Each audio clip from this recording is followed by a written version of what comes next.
It is a privilege and honor to be here tonight and to share a few thoughts with you. I think I was told I had a minute and a half, which is dangerous for preachers, but we're going to do our best. One of the holiest people that I think all of us have known in our lifetime has been Mother Teresa. And she famously once said that if we have no peace, it's because we've forgotten that we belong to each other. We are living in a time where that memory of each other is fading. We're living in a time when many of our leaders think that it's okay or acceptable to say that the needs of others don't matter or are not worthy of being considered. I'm standing here tonight to talk to you, not as an Episcopalian and not as a Christian, but as a person of a leader of faith. And I'm conscious that I'm standing here before you, not just as a pastor and a priest, but I'm standing in solidarity with rabbis and imams. I'm standing in solidarity with those who lead all the great religions of this world. If you look at each and every one of those religions, you will find one thing is true. None of them tolerate hate. Any religion that gives into hate does not survive. It corrodes. It destroys the human soul. And so the work that we are talking about tonight is work that is essential for our very being. It is essential for our very identity. It is essential for us to be truly human. Because speaking out against hate, because making sure that hate has no home here, is literally the work of protecting and saving our very souls. Now, as a preacher, you would expect that to come from me. But as my introduction said, I also have a background in psychology. And I can tell you the same is true there.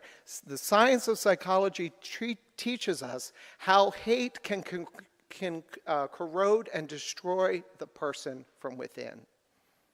The minute we give in to our anger and our resentment, the minute we begin to start thinking of somebody as less than and othering them because they are different, no matter what the difference is the minute we step back from being human.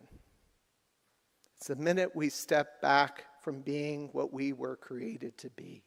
As Mother Teresa said, if we have no peace, it is because we have forgotten that we belong to each other.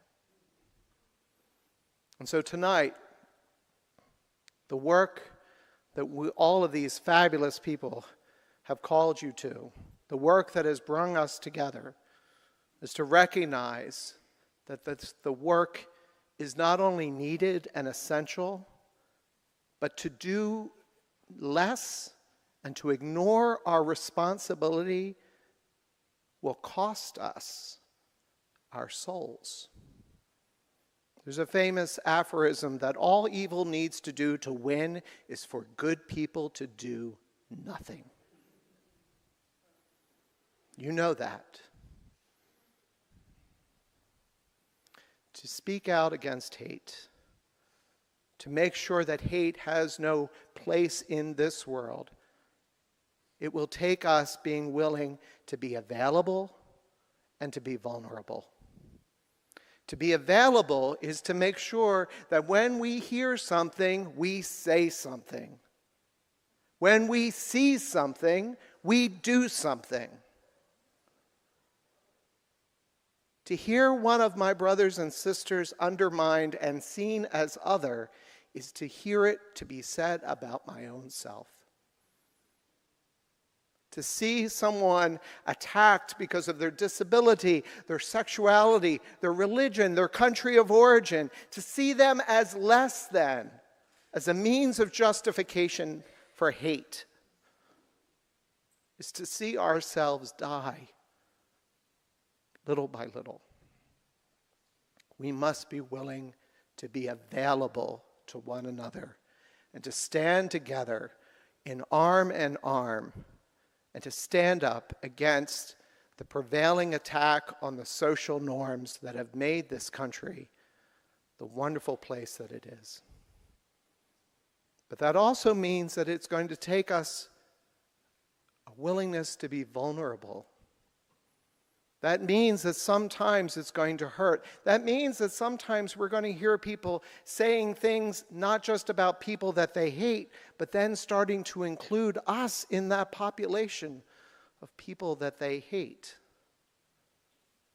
But that's why hate can't survive. Because when you start hating, you add more and more people to hate. And sooner or later, there's more of them than there is of you.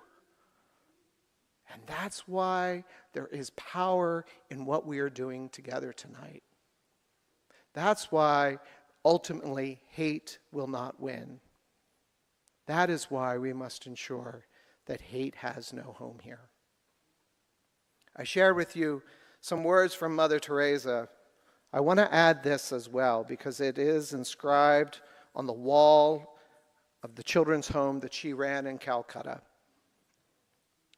People are often unreasonable, illogical, and self-centered.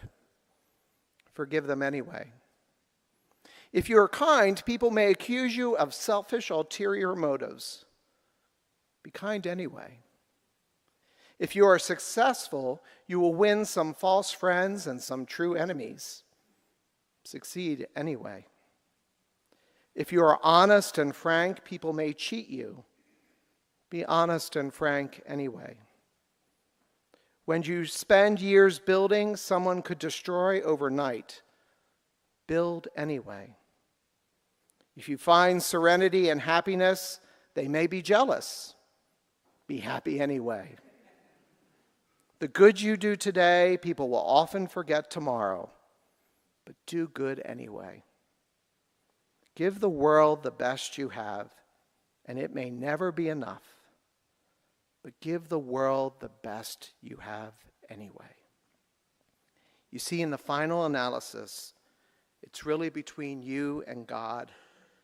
It was never about them anyway. My friends, we are fighting for the soul of this nation. I don't say that lightly. And I don't say that as the rhetoric of a preacher. I say that as a father and as a husband. I say that as someone whose family has dedicated itself to public service. Both my parents were elected officials. I say that as someone who has been privileged to be part of this community in Lewes for over 20 years. We are fighting for the soul of this nation. We must make ourselves available and vulnerable, standing out and speaking out against hate and embracing even the people who are spewing the hate themselves. Because if we're going to bring healing, then we're going to have to accept a few nails.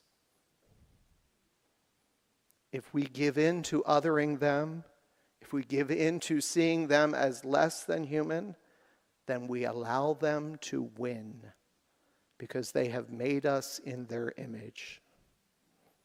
Our work is to make them in the image of love. Our work is to invite them to make a place at the table for others. Our work is to remind them that we will never have peace on this planet until we remember that we belong to each other. Amen.